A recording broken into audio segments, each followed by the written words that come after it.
오늘 말씀을 보도록 하겠습니다. 마태복음 15장 1절에서 20절입니다. 마태복음 15장 1절에서 20절.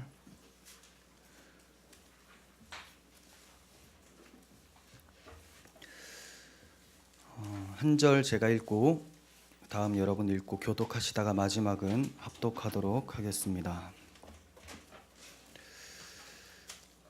그때 바리새인과 서기관들이 예루살렘으로부터 예수께 나와 이르되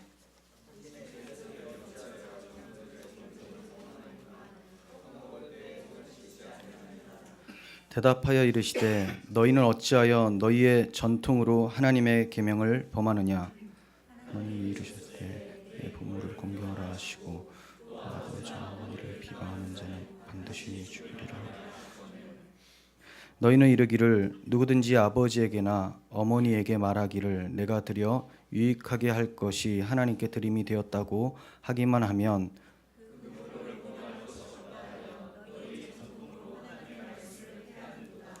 외식하는 자들아, 이사야가 너희에 관하여 잘 예언하였도다. 일렀으되 사람의 계명으로 교훈을 삼아 가르치니 나를 헛되이 경배하는도다 하였느니라 하시고, 입으로 들어가는 것이 사람을 더럽게 하는 것이 아니라 입에서 나오는 그것이 사람을 더럽게 하는 것이니라.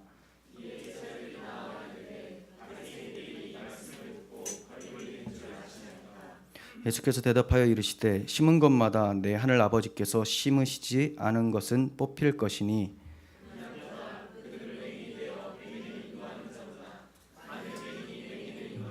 둘 다 구덩이에 빠지리라 하시니라.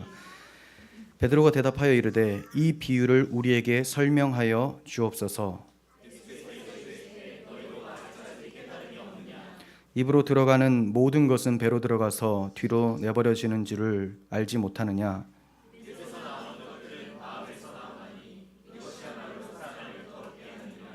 마음에서 나오는 것은 악한 생각과 살인과 간음과 음란과 도둑질과 거짓 증언과 비방이니 이런 것들이 사람을 더럽게 하는 것이요 씻지 않은 손으로 먹는 것은 사람을 더럽게 하지 못하느니라. 아멘. 오늘은 더러운 전통의 출처라는 제목으로 말씀을 전하도록 하겠습니다. 15장의 내용을 이제 크게 살펴보면 세 단락으로 나눌 수가 있는데, 처음에는 오늘 본문이죠. 그 예루살렘에서 종교 지도자들이 와서 예수님께 시비를 거는 장면입니다. 그리고 이제 넘어가서는 두로와 시돈 지방으로 주님께서 들어가시는데 가나안 여인과 대화하는 내용이 나오고요. 그리고 갈릴리로 다시 돌아오셔서 칠병이어의 기적에 대한 내용이 나옵니다. 칠병이어는 우리가 지난번에 살펴본 오병이어하고 비슷한 사건인데 또다시 다른 사건으로 기록이 되어지고 있습니다. 종교 지도자들은 바리새인과 서기관이 예루살렘으로부터 종교 지도자들인 바리새인과 서기관들이 예루살렘으로부터 와서 예수님에게 이제 딴지를 겁니다. 왜 이렇게 오게 됐냐면 예수님에 대한 소문을 들었던 것이죠. 들었는데 참을 수 없을 정도로 화가 나서 조사해보고 그를 이제 넘어뜨리려고 했었던 것으로 볼 수가 있습니다. 이러한 시도는 예수님의 십자가 사건이 점점 가까이 오고 있다는 것을 보게 되고, 또 이방 지역에 가서 가나안 여인과 대화한 사건을 통해서 이제 복음이 유대인들이 예수님을 배척하니까 이방인들에게 넘어가는 그런 시점에 있다라는 것을 보여주는 그런 기록이라고 할 수가 있겠습니다. 오늘은 첫 번째 단락인 종교 지도자들과의 논쟁에 대해서 좀 살펴보겠습니다. 여러분들은 종교인이십니까?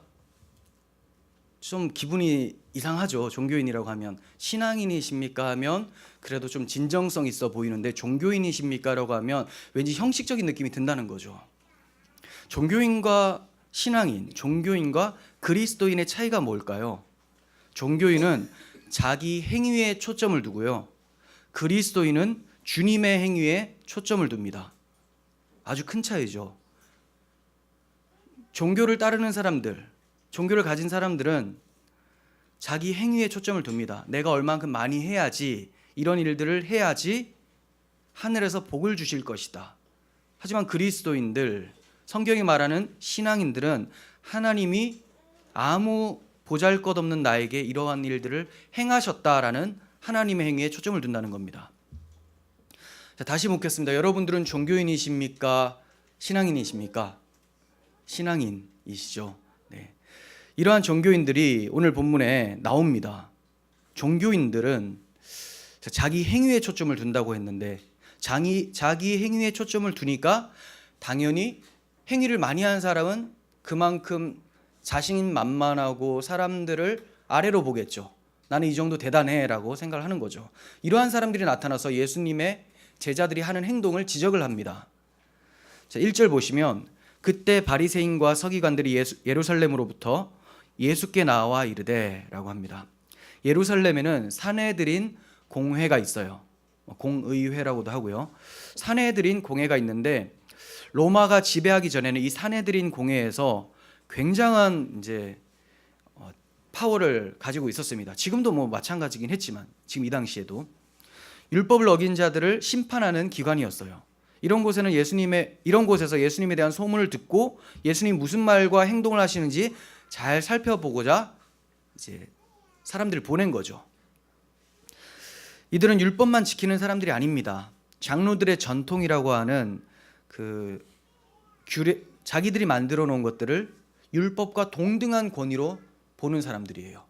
하나님의 법과 동등한 권위로 본다는 거죠. 자신들이 만들어 놓고, 예를 들면 율법에서 안식일을 거룩하게 지키라고 말씀하셨는데 그럼 안식일을 거룩하게 지켜야 되겠다 이렇게 생각하는 것, 그러면서 안식일에 아무것도 안 하려고 하는 것, 이거 율법주의라고 하죠. 하지만 복음주의는 뭡니까? 그 율법의 의미를 알고 마음에 간직하는 사람들이죠. 자, 안식일을 지키라라고 할 때는 하나님의 뜻은 뭐냐면 창조하신 하나님을 기억하라. 창조하시고 안식하셨죠. 그리고 이 안식이 인간의 죄로 인해서 깨어지게 됩니다. 그런데 하나님께서는 이 깨어진 안식을 다시 회복시켜 주세요. 어떻게?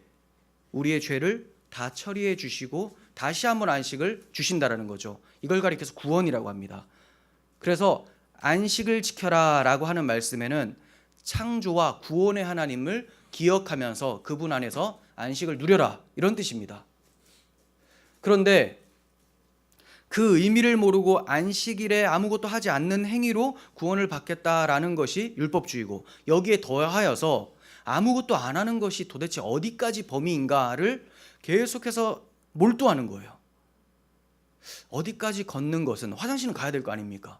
거기까지는 괜찮고 조금 더 멀리 가는 것은 일이 된다.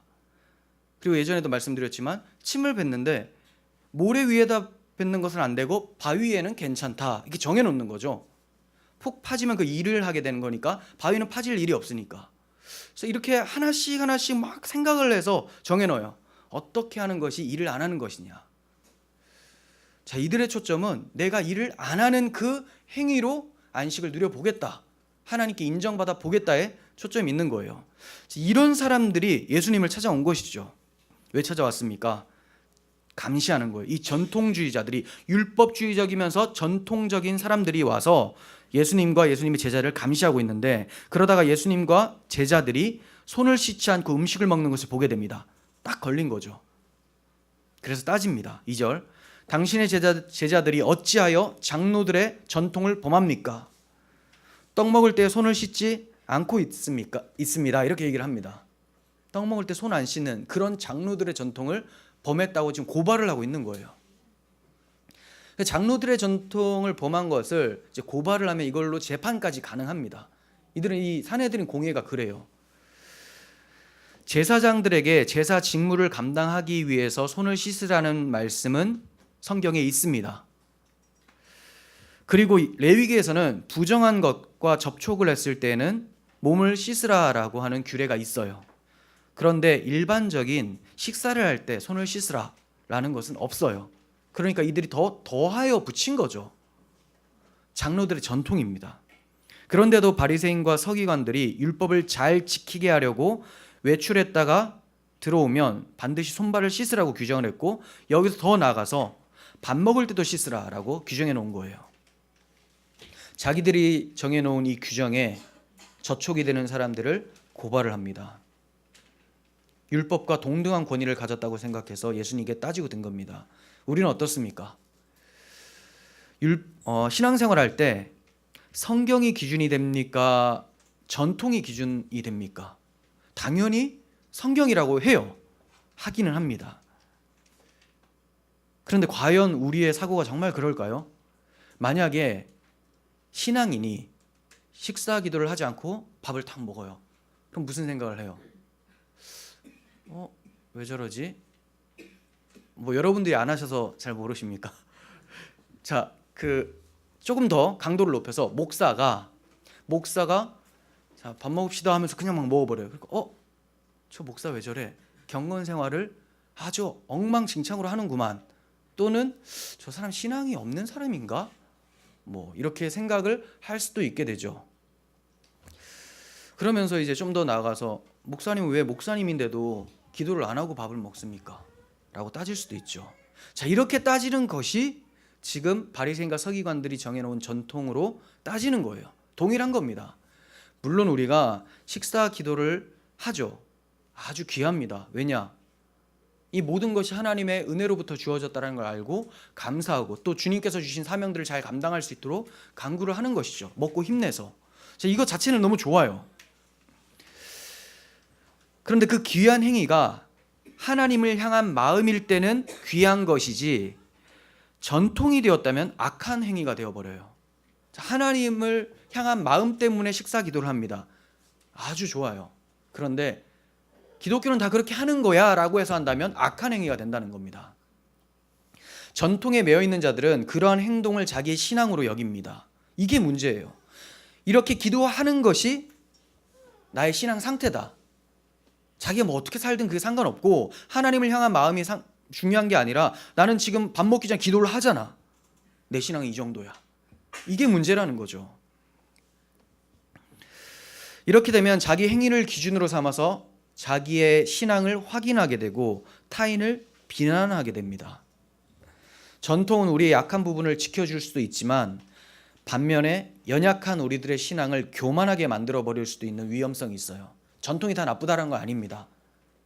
전통적인 예배 어떤 생각이 들어요? 숨이 콱콱 막히십니까? 자, 그런 게 아니에요. 좋은 쪽으로 보면 전통이 왜 생겼습니까? 우리의 신앙을 지켜주기 위해서 생긴 것도 많이 있어요. 좋은 전통이 있죠. 그런데 그 의미를 모르고 항상 깨어있지 않고 그냥 또 하는 거 맨날 똑같이 한다. 아무 생각이 없이. 그렇다면 이건 이제 전통이 형식적으로 바뀌어지게 되고 의미를 잃어버린 악한 행위가 되어버린다는 거죠. 그리고 그 전통에 임하는 자신의 모습을 보면서 나는 신앙생활을 참 잘하고 있다. 이렇게 된다는 거죠.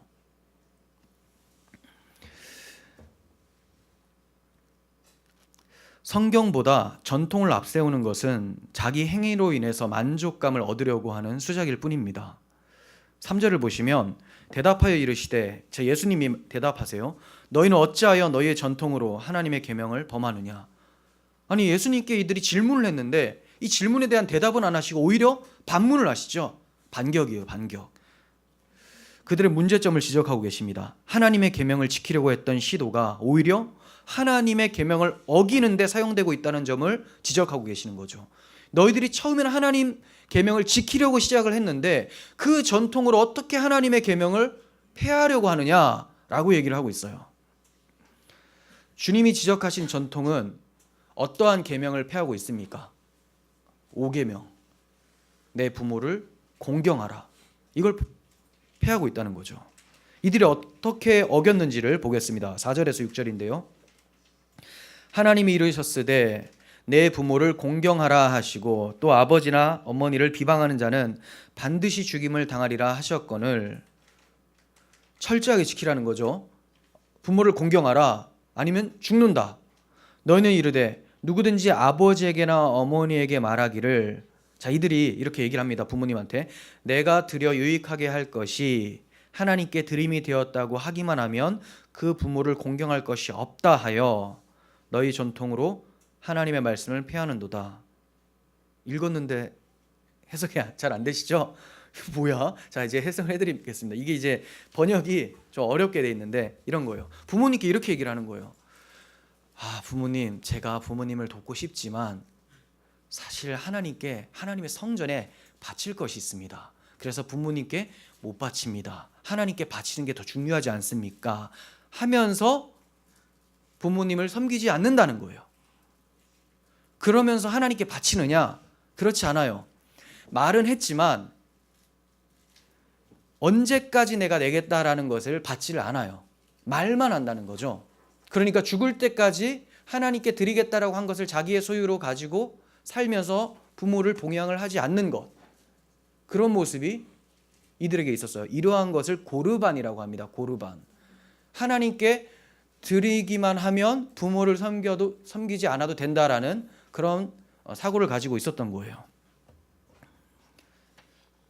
뭐 오늘날로 말하면 이런 거죠. 부모님이 너무 힘들어서 밥도 잘 못 드시고 병원 갈 돈도 없으신데 나 헌금 교회에 내야 되니까 난 부모님께 드릴 돈이 없다라고 해요. 그래 놓고 헌금도 안 드리죠. 아무것도 하지 않고 그 부모를 섬기지 않으려고 하는 명분을 하나님의 그 이름을 빌려서 내버리는 거예요. 아주 악한 행동을 이들이 하고 있었습니다. 사실 이렇게 뭐 하나님께 드리면 이제 어머니께 드릴 수 없습니다, 아버지께 드릴 수 없습니다라는 것도 율법에 없어요. 그냥 이들이 만들어 놓은 전통입니다. 왜 이런 전통을 만들었을까요? 자, 이거 누가 만들었다고요? 종교 지도자들이 만들었어요. 왜 이런 전통을 만들었는가? 돈 많이 거두려고, 헌금을 많이 거두려는 수작이죠. 종교 지도자들이 어떻게 했는지 주님의 말씀을 봅니다. 마태복음 23장 16절부터 화 있을진저 눈먼 인도자여 너희가 말하되 누구든지 성전으로 맹세하면 아무 일 없거니와 성전에 금으로 맹세하면 지킬지라 하는도다. 어리석은 맹인들이여 어느 것이 크냐? 그 금이냐? 그 금을 거룩하게 하는 성전이냐? 너희가 또 이르되 누구든지 제단으로 맹세하면 아무 일 없거니와 그 위에 있는 예물로 맹세하면 지킬지라 하는도다. 이들이 그렇게 얘기를 가르치고 있는 거예요. 너희들이 성전으로 맹세했을 때는 아무 일 없다, 지키지 못해도. 하지만 성전에 돈을 내겠다라고 했으면 그거 안 지키면 큰일 난다. 돈은 내야 된다. 제단으로 맹세했을 때 지키지 않으면 그럴 수 있다. 하지만 제단에 드리는 예물, 양이나 염소 이런 거죠. 이걸 드린다고 했다가 안 드리면 큰일 난다. 온통 받아내는 데 초점이 있어요. 돈이죠, 돈. 이들은 자신의 교권을 유지하기 위해서 그런 전통을 만든 겁니다. 그래서 점점 힘이 세어지고 돈으로 사람들을 부리고. 주님이 책망하세요. 마태복음 23장 23절 화 있을진저 외식하는 서기관과 바리새인들이여 너희가 박하와 회양과 근체의 11조는 드리되. 자, 드리기는 하죠. 이들이 11조는 드립니다. 드리되 율법에 더 중한 바 정의와 긍휼과 믿음은 버렸도다. 그러나 이것도 행하고 저것도 버리지 말아야 할지니라. 더 중한 바, 그 말은 뭐냐면 11조에 담긴 의미라는 거예요. 그게 뭡니까? 정의와 긍휼과 믿음은 버리고 껍데기만 드렸다는, 껍데기. 오늘날의 교회의 모습과 많이 닮아있지 않습니까? 1,000번제 드려라. 근데 1,000번제 그럼 양을 잡아 드려야 되는데 그렇게 안 하고 1,000 헌금을 드리라고 하죠. 돈으로. 그래서 매일 이렇게 드립니다. 대부분 이제 1,000원씩 하죠. 10,000원씩 하면 너무 많아지니까 1,000원씩 합니다. 그리고 11조를 드리라고 하죠. 그러면서 정의와 긍휼과 믿음에 대한 강조는 하지 않죠. 뭐 11조에 대해서 예전에 제가 잠깐 설명을 했는데 또 하면 시간이 너무 가니까 오늘날 11조는 존재하지 않습니다. 오늘날. 하지만 11조의 정신을 가지고 우리는 11조를 합니다. 자, 그래서 예수님 당시에 이것도 행하고 저것도 버리지 말라고 했으니까 지금도 해야 되는 거 아니냐. 여기는 예수님 당시는 십자가 전이기 때문에 구약시대예요. 구약시대. 자, 우리는 그 정신으로 교회를 섬기기 위해서 자발적으로 할 사람 하는 거죠. 그리고 그것이 우리의 신앙을 내가 돈의 노예가 되지 않았나를 어느 정도 볼 수 있는 잣대가 되기 때문에 그렇게 하는 것이지 율법적으로 하는 게 아니에요. 자, 여기까지만 하고 넘어갑니다. 이게 초점이 아니니까. 그러니까 이제 이 바리새인과 서기관들의 초점은 헌금을 많이 거두는 데 있는 것이지 하나님의 뜻을 우리가 따르는 것에 대해서는 초점이 없다라는 거예요. 돈이 신인 세상에서 교회까지 돈을 신으로 여기는 상황이 예나 지금이나 비슷하다라는 거예요. 7절에서 9절. 외식하는 자들아, 이사야가 너희에 관하여 잘 예언하였도다. 일러스되 이 백성이 입술로는 나를 공경하되 마음은 내게서 멀도다. 사람의 계명으로 교훈을 삼아 가르치니 나를 헛되이 경배하는도다 하였느니라. 자, 이사야가 이렇게 얘기를 했습니다. 입술로는 나를 공경을 하는데 마음에서는 내가 없다. 마음에는 내가 없다. 왜 사람들이 입술로 계속 공경을 합니까? 그렇게 하면 보는 사람들이 저 사람 참 신앙 좋다라고 하죠. 여러분 무슨 말만 할 때마다 하나님께서 해요.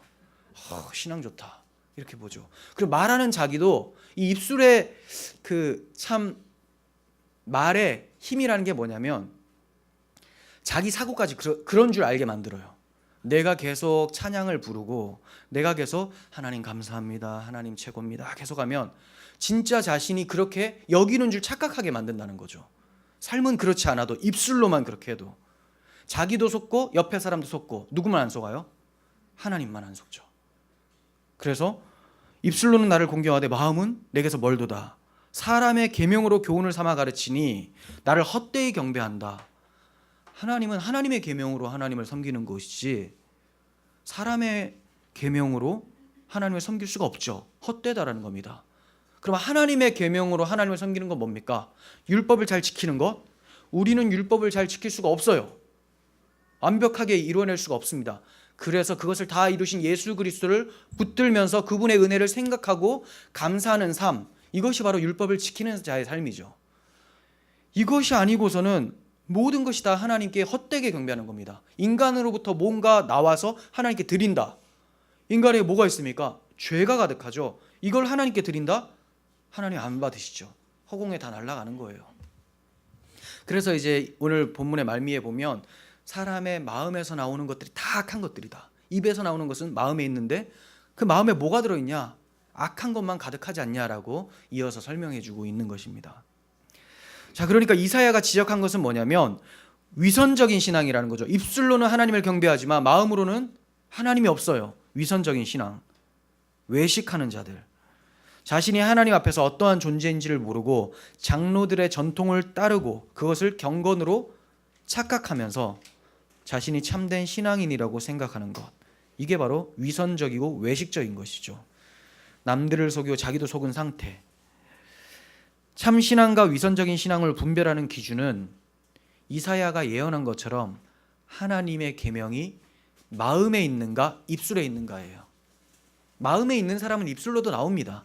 하지만 입술에 있다고 해서 마음에 있는 것은 아니에요. 아무리 계명을 다 지켰다고 해도 하나님께 마음을 들이지 않으면 형식적인 종교일 뿐입니다. 이처럼 종교인과 신앙인의 구별은 마음의 여부에 달려 있다는 겁니다. 10절과 11절 봅니다. 무리를 불러 이르시되 듣고 깨달으라. 입으로 들어가는 것이 사람을 더럽게 하는 것이 아니라 입에서 나오는 그것이 사람을 더럽게 하는 것이니라. 예수님께서 왜 이 말씀하셨습니까? 서기관과 바리새인들이 예수님의 제자들이 손 씻지 않고 뭔가를 먹은 것 때문에 지적을 한 거잖아요. 그러면 뭐예요? 손이 더러운데 이 더러운 것이 음식에 묻었고 이 더러운 음식이 나에게 들어간다. 그러니까 너는 너를 더럽히는 거야 라고 지적을 했는데 예수님은 입으로 들어가는 것이 사람을 더럽게 하는 것이 아니다 라고 말씀하시고 입에서 나오는 것이 더럽게 하는 것이다 라고 말씀하십니다. 왜냐하면 이미 인간의 마음이 더럽기 때문에 그 더러운 것이 입을 열면 나오는 거예요. 입을 열면 장이 좋지 않으면 하면 냄새 나잖아요. 이런 것처럼 안에 있는 그 마음에 있는 것이 더러우니까 무슨 말만 하면 무슨 얘기를 할까요? 마음에 하나님을 두기를 싫어해요. 자기중심적으로 가득해요. 입을 열면 나는 이런 얘기를 한다는 거죠. 그 내용은 다 예수 그리스도를 부인하는 데 씁니다. 하나님을 미워하는 데 쓰죠. 그러니까 입에서 나오는 것이 너희들 얘기 잘 들어보면 하나님 얘기를 하지만 결국은 자기 의를 세우려고 한다. 그거 보면 네 마음에 있는 것이 더럽다는 걸 알게 되고, 그 더러운 것이 입 밖으로 나오면 너도 더럽다라는 것이 입증된다. 말을 하면 할수록 더 더러움이 쌓여지는 거예요. 안에 더러웠던 것이 밖으로도 온몸을 휘감는 거죠. 그러니까 우리가 맨날 그 음식물 쓰레기 더러워하고 요즘 냄새나 이렇게 생각을 하지만, 그것보다 더 더러운 것이 내 안에 있다라는 것을 알아야 되는데 이들이 몰랐다는 거예요. 우리는 이제 알아야 되겠죠. 12절과 14절 봅니다. 이에 제자들이 나와 이르되 바리새인들이 이 말씀을 듣고 걸림이 된 줄 아시나이까? 예수께서 대답하여 이르시되 심은 것마다 내 하늘 아버지께서 심지 않은 것은 뽑힐 것이니 그냥 두라. 그들이 맹인이 되어 맹인을 인도하는 자로다. 만일 맹인이 맹인을 인도하면 둘이 다 구덩이에 빠지리라 하시니. 제자들이 걱정이 되는 거예요. 예수님 저렇게까지 얘기하시면 이들 완전 더럽다 이렇게 얘기를 하신 거잖아요. 그럼 저 사람들이 듣고 굉장히 마음에 불편할 텐데 괜찮을까요? 이렇게 묻는 거죠. 예수님께서 그냥 두라는 거예요. 그냥 두라. 지금 내 말이 그들에게 회개나 어떤 열매로 맺혀지는 것이 아니라 걸림이 된다면 그는 분명 하나님께서 심지 않은 사람이다. 다시 말해 하나님이 택하시지 않은 사람, 하나님의 은혜가 그와 상관이 없는 사람이다라는 거예요. 여러분들이 예수님의 이 말씀을 들었을 때 어떨 것 같습니까? 바리새인과 서기관들처럼 걸려 넘어짐이 있겠습니까? 분명히 머릿속으로는 난 없을 것 같은데, 하지만 여러분들이 뭔가를 열심히 했어요. 예배 한 번도 빠지지 않고 10년을 다녔습니다. 엄청난 거죠. 엄청난 거예요 진짜. 한 번도 빠지지 않고 10년. 몇십 년도 있겠죠. 근데 예수님이 네가 한 거 그거 아무것도 나한테 그 행위로는 기쁨을 주지 못한다 라고 했어요. 그럼 여러분 마음이 어떨까요? 괜찮습니까? 아멘. 이게 참 신자라는 거예요. 왜? 그 마음에 하나님이 심음이 있습니다. 무엇을 심었습니까? 예수 믿을 수 있는, 자기를 볼 수 있는 성령을 심어 놓았기 때문에 자기를 전적으로 부인하게 된다는 거죠. 하나님 맞습니다. 하나님은 언제나 아멘이시고 언제나 옳습니다. 저는 언제나 거짓되고 부정하니 하나님이 필요합니다. 이렇게 이제 자기 부인이 나오는 사람들, 이런 사람들의 특징이 하나님이 심은 자들이고, 하나님이 심지 않은 사람들의 특징은 내가 지금까지 한 게 왜 이게 다 하나님이 받아주지 않습니까? 그러면 저렇게 맨날 주일에 자고 있었고 전국 노래자랑 보고 있었던 그 사람은 나하고 똑같다라는 겁니까? 그럴 것 같았으면 나도 잘걸, 나도 노래자랑 볼걸. 자, 그럼 무슨 말이에요? 마음이 전혀 하나님께 드리지 않았다라는 거죠. 근데 하나님이 그렇게 무시할 때 맞습니다, 저는 아무것도 아닙니다 라고 했다면 마음까지 하나님께 드렸었던 자죠. 이런 사람이 심은 자고, 그렇지 않고 반발하고 막 난리 난 사람들은 심음이 없었던 자예요. 주님께서 그냥 두라라고요. 얼마나 무서운 말입니까? 그냥 두래요. 신경 꺼라. 하나님이 그를 버려두셨다. 자, 발로 찬 게 아니에요. 그냥 더러운 대로 내버려 두신 거예요. 내버려 둔 거. 하나님 일부러 더럽게 한 게 아닙니다. 내버려 두신 거. 우리도 사실 그러한 자인데, 심은 사람들은 어떤 자입니까? 더러웠지만 하나님께서 이 더러운 우리들을 찾아와 주시고 바꿔주신 자. 그리고 그들은 그 더러움에 내버려 뒀다. 왜 더러운 걸 내버려 둡니까? 하나님의 마음이죠. 하나님의 마음이죠. 다 지옥 갈 사람 중에 하나님께서 택하시고 그를 구원해 주셨어요. 하나님의 공의는 뭐냐면 다 지옥에 가야 되는 거예요. 여기에 토를 달 수 있는 사람이 없어요. 근데 건져진 사람들이 있습니다. 그러면 무슨 말을 해야 됩니까? 건져진 사람들이 하나님 왜 저를 건져내십니까? 저는 지옥 가야 마땅한데 라고 해야 된다는 거죠. 이런 사람들의 특징이 하나님이 심은 자들이라는 거예요. 근데 버려진 자들의 특징은 뭐냐면, 왜 나를 구원하지 않습니까? 난 괜찮은데 왜 날 구원하지 않습니까? 자기가 어떠한지를 모르고 하나님의 공의로움이 얼마나 큰지를 모르기 때문에 나오는 거죠. 하나님이 심기운 사람은 하나님이 누구신지, 그리고 그분 앞에서 내가 누군지를 아는 사람이라는 겁니다. 여러분 어떤 사람들입니까? 하나님께서 심기운 사람이기를 원합니다. 하나님께서 심은 것이 아니라면 결국 다 뽑히게 됩니다. 마지막 때 하나님이 인정하시는 것은 하나님께서 심으신 것뿐이에요. 인간이 스스로 아무리 많은 것을 심었다고 해도 하나님께서는 자신이 심은 것만 인정하세요. 그날의 불로 시험하시면 우리가 심고 쌓은 공적들은 다 타고 맙니다. 반면 예수 그리스도라고 하는 미라를 심어서 열매 맺어 탄생한 성도들은 하나님께서 인정해 가세요. 우리가 마태복음 13장에서 이미 비유를 통해 배웠었죠. 농부가 자기가 심은 씨는 추수 때 다 걷어가는데 악한 자가 와서 가라지를 뿌린 것들은 안 가져가죠. 왜? 자기 것이 아니기 때문에. 이와 같이 하나님이 심은 것만 가져가세요. 그럼 하나님이 심은 건 뭐냐? 예수 그리스도라고 하는 미라를 심었어요. 우리가 예수 그리스도를 통하여서 열매 맺었다는 증거는 예수님만 자랑하느냐, 하나님의 행하심만 자랑하느냐에 따라 나타난다는 것입니다. 우리가 성경을 보면서 분명히 깨달아야 하는 것은 인간은 스스로를 구원할 능력이 없다는 거예요. 이렇게 자신을 모르고 또 하나님이 누구신지를 모르고 있었다면 맹인입니다. 보고는 있는데 향하고는 있는데 뭔지를 몰라요. 하나님이라고 부르긴 하는데 하나님이 누군지를 몰라요. 나는이라고 외치지만 내가 누군지를 몰라요. 당달봉사죠. 당달. 눈은 떴지만 안 보여요. 바리새인과 서기관들은 분명히 율법 선생이었어요. 엄청나게 많은 지식을 가지고 있지만 예수님께서는 그들을 가리켜서 맹인이라고 하셨습니다. 맹인. 왜요? 제대로 된 걸 가르치지 못하고 있으니까. 여기에 영향을 받아서 그 맹인을 쫓아갑니다. 그 또한 맹인입니다. 맹인이 맹인을 인도하며 어디로 갑니까? 구덩이에 빠지게 되죠. 지옥을 상징합니다. 구덩이에 빠집니다. 오늘날 이 땅의 많은 교회들의 모습이 이사야 당시와 예수님 당시와 별 차이가 없어 보입니다. 절기를 지켜야지 복을 받는다 하고 많은 헌신을 해서 복을 받는다. 또 이렇게 얘기를 합니다. 절기를 지키고 많은 헌신을 하고 헌금을 많이 내야 되고 그래야지 복을 받는다. 이미 우리는 복을 받았는데 그것을 해서 복을 받는다. 순서가 이상하지 않습니까? 율법에 매이도록 만들고 있는 거죠. 이것뿐만이 아니라 전통에도 매이게 만듭니다. 옛적부터 행해오는 전통들 어떤 것이 있습니까? 자, 우리가 교회 건물을 짓습니다. 돈을 많이 들여서 지었어요. 한 1, 2년에 걸쳐서 아주 멋있는 예배당을 짓고 나서 이제 성전을 봉헌합시다 라고 하죠. 성전 봉헌식. 이게 무슨 성전입니까? 건물이지. 언제부터 그게 성전이 됐습니까? 성전은 솔로몬이 지은 성전이죠.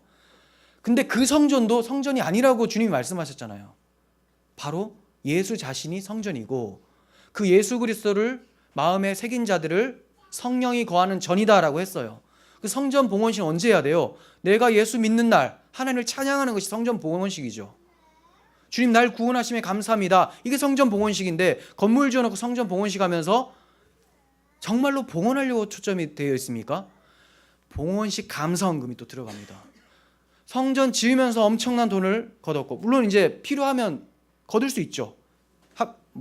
우리 합심해서 우리가 예배할 수 있는 처소를 지읍시다 할 수 있어요. 그런데 성전을 만듭시다라고 해서 자기가 아주 이제 성전을 만드는데 기여하도록 해서 이제 돈을 내게 하고 또 완공이 되면 감사헌금으로 또 하고 또 증축하고 하여튼 계속 돈이 오고 가죠.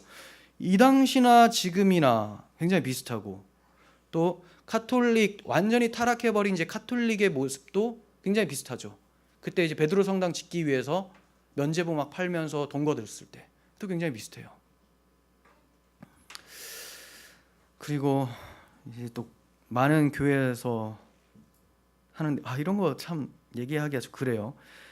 장로, 집사, 검사 임직식을 하면 그냥 하는 교회들도 있겠지만 일정한 금액을 반드시 내야 된다.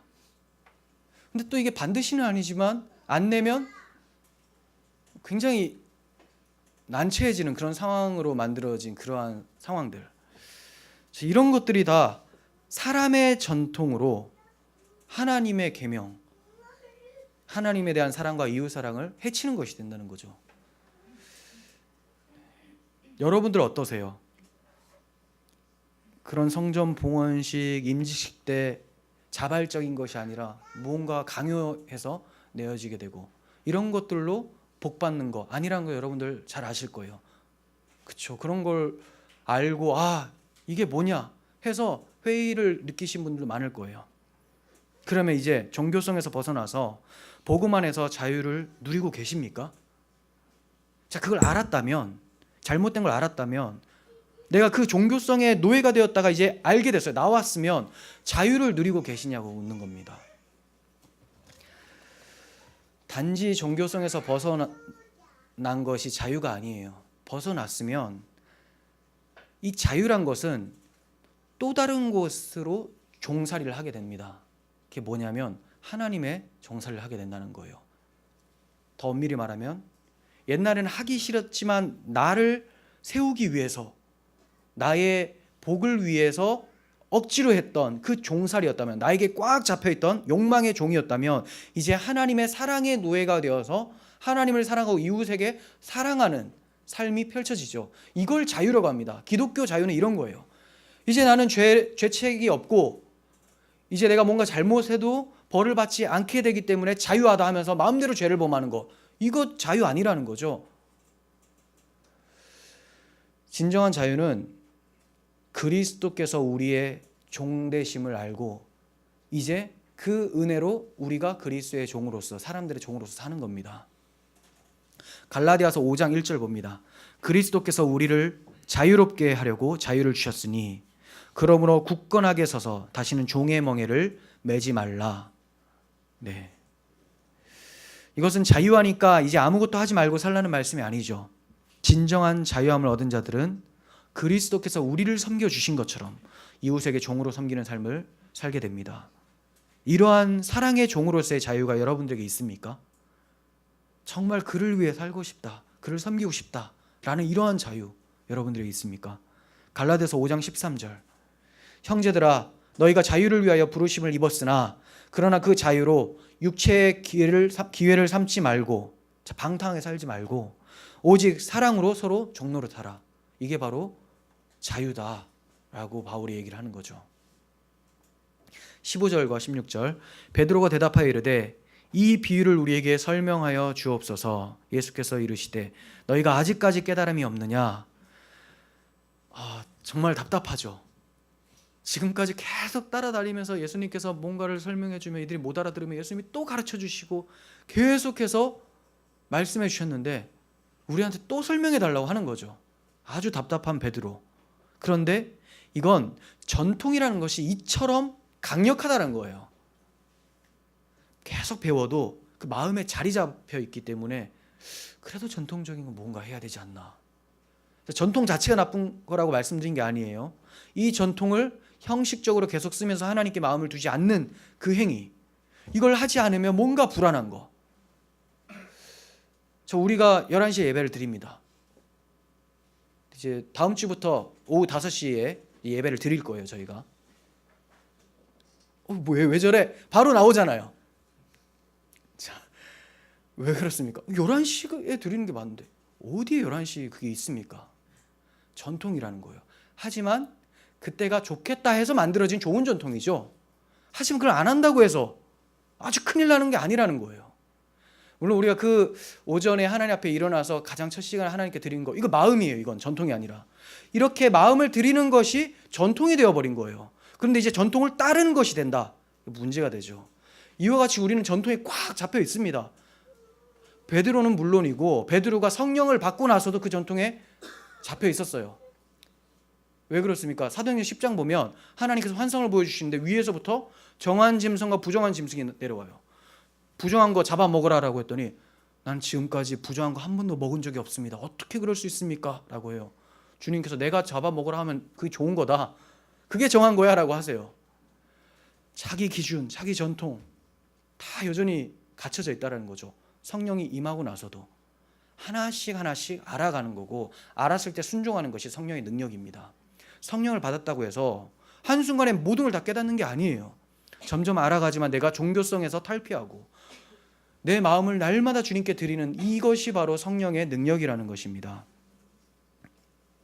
18절과 20절 입에서 나오는 것은 마음에서 나오나니 이것이야말로 사람을 더럽게 하느니라. 마음에서 나오는 것은 악한 생각과 살인과 간음과 음란과 도둑질과 거짓 증언과 비방이니 나쁜 건 죄다 들어있죠.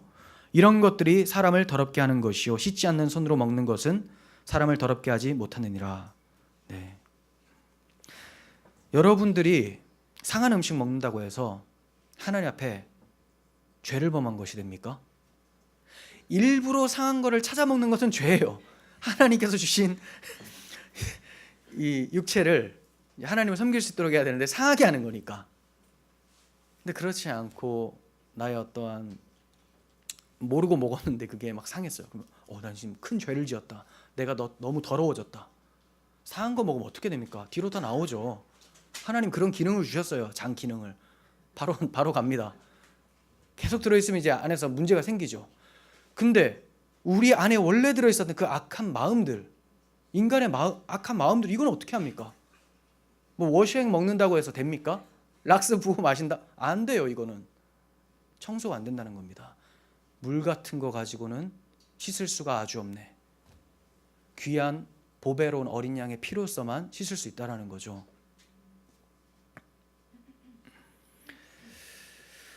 세상엔 수많은 교훈들이 있습니다. 윤리와 도덕이 있어요. 양심도 있습니다. 그러나 이 모든 것들로도 사람의 속을 어떻게 할 수는 없습니다. 로마서 3장 9절부터 보겠습니다. 그러면 어떠하냐? 우리는 나으냐? 결코 아니라 유대인이나 헬라인이나 다 죄 아래에 있다고 우리가 이미 선언하였느니라. 이방인들 뿐만이 아니라 유대인인 우리도 하나님의 계명을 받고 하나님의 선민이라고 하는 우리도 똑같다. 죄 아래에 있다. 기록된 바 의인은 없나니 하나도 없으며 깨닫는 자도 없고 하나님을 찾는 자도 없고 다 치우쳐 함께 무익하게 되고 선을 행하는 자가 없나니 하나도 없도다. 한마디로 유대인들도 하나님을 찾아본 적이 없다는 말이에요. 아니 유대인들이 하나님을 불렀잖아요. 불렀지만 다 자기 좋아서 부른 것이지 하나님의 은혜가 없으면 정말 하나님의 영광을 위해서 부르는 사람이 아무도 없다는 겁니다. 그들의 목구멍은 열린 무덤이요 그 혀로는 속임을 일삼으며. 목구멍은 열린 무덤이라는 말은 뭡니까? 내 마음은 무덤인데 무덤에는 시체가 있죠. 썩었죠. 목구멍이니까 열었어요. 시체 썩는 냄새가 난다는 겁니다. 그리고 혀로는 속임을 일삼는다. 말만 하면 속여요. 물론 다른 사람도 속이지만 자기도 속입니다. 괜찮은 사람이라 속이죠. 그 입술에는 독사의 독이 있고 그 들으면 이제 죽는 거죠. 그런 말. 복음 하나님께로 나아가지 못하고 그 듣고 또 자기에게 매이게 되고 전통과 형식에 매이게 되고 그 입은 저주와 악독이 가득하고 그 발은 피 흘리는데 빠른지라. 파멸과 고생이 그 길에 있어 평강의 길을 알지 못하였고 그들의 눈앞에 하나님을 두려움이 없느니라 함과 같으니라. 이게 원래 자연인의 모습입니다. 하나님의 은혜가 개입되지 않은 모든 상태의 사람들은 다 하나님을 두려워하지 않으면서 자기를 위해 살게 됩니다. 우리 인간들의 죄는 물 같은 것으로는 씻을 수가 없어요. 짐승의 피로도 안 됩니다. 무엇을 먹어서 더러워지는 것도 아니고 안 먹어서 깨끗해지는 것도 아니에요. 그냥 하나님을 떠난 더러운 상태가 인간들의 원래 상태라는 거예요. 이것을 회복시켜서 깨끗하게 하실 수 있는 분은 우리 주 예수 그리스도밖에 없다는 겁니다. 로마서 3장 19절. 우리가 알거니와 무릇 율법이 말하는 바는 율법 아래 있는 자들에게 말하는 것이니 이는 모든 입을 막고 온 세상으로 하나님의 심판 아래 있게 하려 함이라. 그러므로 율법의 행위로 그의 앞에 하나님 앞에 의롭다함을 얻을 육체가 없나니 율법으로는 죄를 깨달음이니라. 율법을 주신 이유가 분명해졌죠. 율법은 네가 하나님 앞에 얼마나 악한 죄인인지를 확인하라고 하는 MRI와 같은 거야. 그걸 보니까 네가 얼마나 그 안에 관절에 문제가 있었고 디스크에 문제가 있었는지 이제 보였지. 하나님께 나아갈 수가 없는 상태였지. 알라는 건데 어떻게 해요? 봤더니 안에 더러워요. 더러우니까 막 계속 고치려고 하는 거예요. 자기가 의사에게로 나가지 않고 자기가 알아서 고치려고 하지도 않죠. 비유가 잘못됐네요. 봤더니 깨끗하겠다고 보는 거죠. 더러운데. 그러니까 맹인이라고 하는 거예요. 맹인. 21절 이제는 율법 외에, 자, 이제는이라는 것은 예전에는 그랬지만 율법에 종살이 했지만 이제는 달라졌다. 율법 외에 하나님의 한 의가 나타났으니 율법과 선지자들에게 증거를 받은 것이다. 갑자기 툭 튀어나온 것이 아니라 율법과 선지자들이 계속해서 증거했었던 그 하나님의 의다. 자, 그 의가 뭡니까? 모든 사람이 죄를 범하였음에 하나님의 영광에 이르지 못하였더니 그리스도 예수 안에 있는 속량으로 말미암아 하나님의 은혜로 값없이 의롭다 하심을 얻은 자 되었느니라.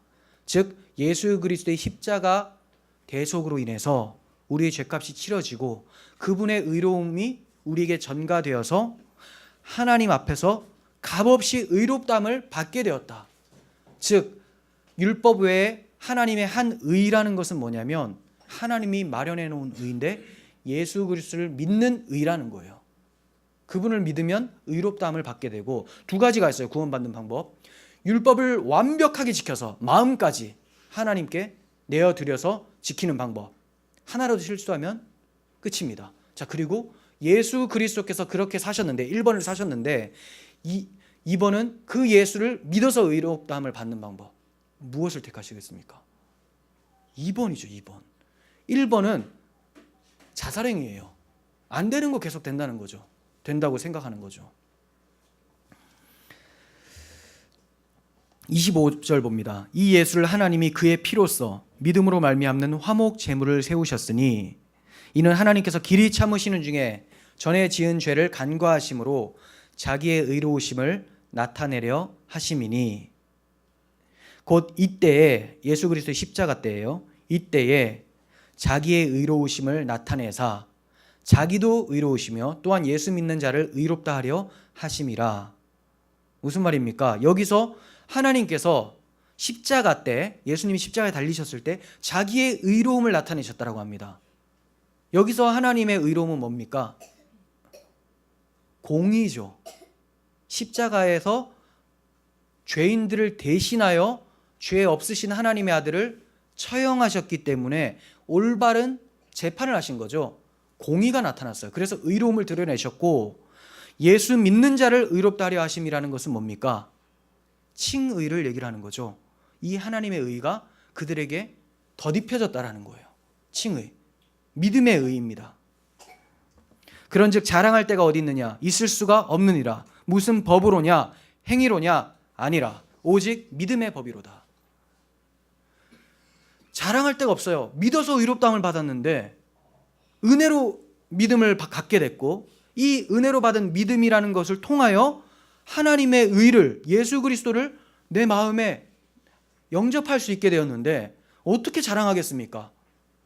그러니까 아무 행한 것 없이 하나님의 은혜로 구원받습니다 하면서 주님을 찬양하고 주님이 우리에게 너 잘못됐다 하면 맞습니다. 왜냐하면 인생 전체가 잘못되어 있었기 때문에 그래요. 하지만 하나님의 은혜가 믿음을 발생시키고 믿음이 우리에게 구원을 얻는 의를 가져다 준 것이죠. 그러므로 자랑할 것이 없습니다. 예수 그리스도의 보혈만이 우리의 더러움을 씻어주고 덮어주십니다.